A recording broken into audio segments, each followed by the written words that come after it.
benefit from public money. The major breakthrough for private and religious schools was that the passage of the Elementary and Secondary Education Act of 1965, which funded millions of dollars into the private schools, although through the federal Title I programs to support education of the poor children. In addition, private schools in many states have received public assistance ranging from pupil transportation, textbooks, health services, and general auxiliary services to salary supplements for teachers and general state assistance in areas rather than transportation, milk, school lunch programs, and textbooks have been attacked in the courts. Both federal and state monies, however, have been used to provide scholarship aid to students attending religious universities and colleges. Excuse me. Another argument cited in support of voucher plans notes that the private schools, which provide education for more than 5 million students each year, lighten the burden of the public schools. If, for example, the cash-strapped Catholic school system collapsed, about 2 million new students would enroll in the public schools, creating a massive shortage of space, teachers, and money. Advocates private schools argue that the partially subsidized private schools to keep them in operation. The public schools can avoid a deluge of students whom they would be unable to assimilate readily. Excuse me. If a substantial number of these students were to shut down, the public schools would incur a substantial portion of these costs. As the case for charter schools, research on the success or failures of various voucher plans is limited, and the eyes of many, driven by ideological issues, the issue of school choice is likely to remain a contentious one for some to come. And we flip to the top of page 382. A small but growing element of school choice picture for nonprofit schools, also known as educational maintenance organizations. These financially driven businesses typically contract with a community or a school district to provide educational services.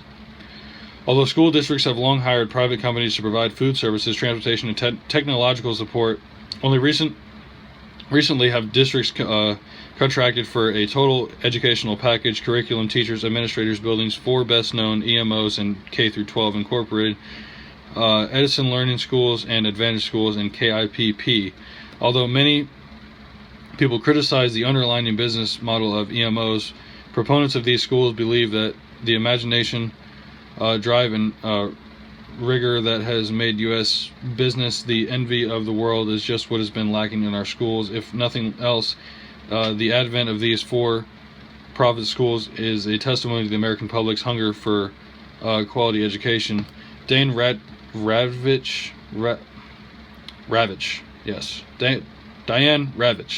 an educational historian, attacks the notion of privatization, writing, the transfer of public funds to private management, and the creation of thousands of degraded, unsupervised, and uncountable schools have opened the public coffers to profiteering, fun, and exploitation by large and small entrepreneurs. Like many of the other choice plans and initiative, EMOs have granted the great deal of interest and criticism, but rigorous evaluations of their effectiveness have yet to appear. We will have to wait and see whether the educational Starbucks, Walmart, or Staples emerges on the scene soon. Former Speaker of the U.S. House of Representatives, the late Tip O'Neill, was fond of saying all politics are local. The same is true of education. Children are educated at their local schools, not at the state capital of Washington, D.C., although some schools reform efforts such as the Coalition of Essential Schools Project, the nation in scope, even those programs are implemented in local schools under the supervision of a school district. As at present, the great majority of changes being made in schools are coming at the direction of the various states' departments in education. Educational funds are often linked to how faithfully and quickly a school district implements the desired reform mandates. Locally initiated reform efforts, although is no way stopped, have slowed down, partly because of a shortage of local funds, growing competition for fixed amounts of municipal tax dollars from police and fire departments to agencies serving the poor and elderly, and competing thoughts on the primary purpose of public education have made it difficult to secure monies for new locally supported reform efforts. What we are witnessing is a classic shift in power, with the State House and the White House increasingly dictating to the localities, not just what should be taught, but how it should be taught, although the center of gravity may be elsewhere. The local school district is nevertheless deeply involved in the current reform movement. Furthermore, the overwhelming majority of reform ideas have made their way onto the agendas of national and state reform groups. First emerged at the local level. Put simply, they became statewide or national because they succeeded first at the local level. Even more innovative ideas such as block scheduling, year-round education, service learning requirements, single-sex schools, uniform schools, and state-based decision-making will undoubtedly continue to bubble up from our local schools in the future. And now we go to the middle of page 383. We believe firmly that the most important players in educational reform are teachers. Overwhelmingly, the changes and improvements in schooling have come from classroom teachers who were seeking a better way to serve students. Although millionaires, politicians, and foundations provide resources and support for educational change, it begins the ends with the teachers. It is essential, therefore, for teachers to see themselves as fundamentally to reform the process, but every change agent needs goals, or what we call educational oughts. That is, a menu of ideas to support and develop besides supporting higher and better academic standards and more carefully targeting accountability systems. We offer the following candidates for reforming our schools.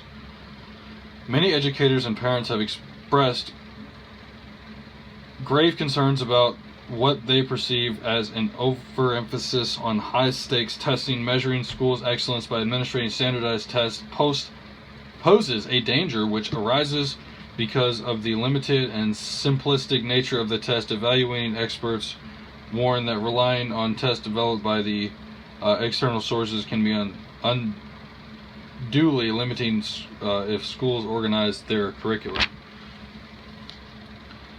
We flip to page 384. Solely to conform to the constant of tests when they adapt, the prospective schools may fail to teach what is difficult to test. In some instances, the content actually from the tests have become the curriculum itself, which of the classroom drill being based on the previous versions of the test. Some educators and parents see a connection between the dramatic rise in student obesity and the emphasis on stakes testing, because recess and physical education are not often eliminated or cut back, and to provide more test drilling. Not long ago, educators and the business community began calling for schools to emphasize higher order thinking skills such as critical thinking and problem solving abilities. These qualities are difficult to measure through multiple choice and other objective testing, so educators called for a different type of assessment, one that would directly measure the real student performance on important tasks. For example, if we do not know how well a student can write, we can examine samples of their writing. If we want to know how well a student understands scientific concepts and carry out scientific processes, we can ask them to conduct an actual experiment. In other words, the assessment would actually measure what we wanted students to be able to do, rather than relying on some choice on them to choose the correct response on a multiple choice test. This type of assessment is known as authentic assessment or performance assessment. Advocates claim that the authentic assessment involves performance tests that get closer to how students apply knowledge rather than how they see it in their minds. The video case performance assessment student presentations in a high school English class show an extended example of how one teacher goes about assessing her students' creative performance. In the video case assessment, elementary grades, formal and informal literacy assessment. We'll go to the top of 385. Watch how one second grade teacher administers several of the forms of assessment discussed in this chapter. One method of the authentic assessment involves having students collect their work over time and assemble it to create portfolios. See video case for details on this method and assessment. These portfolios might showcase students' best work, much like an artist's portfolio. In other instances, the work in the portfolio is representative of work done throughout the semester, demonstrating students' growth over time. In either case, students and teachers can evaluate these portfolios to determine learning progress in many parts of the country. In fact, teachers assemble portfolios of their own to work and show professional skills when they apply for employment. Authentic assessment is not without its critics and unresolved issues. The ability of performance assessments to satisfy both the validity of requirement and the responsibility requirement has yet to be determined. Cost is also a major concern. Evaluating Writing samples or judging student success in conducting a scientific experiment much more time-consuming and therefore more costly than machine scoring and multiple-choice exam.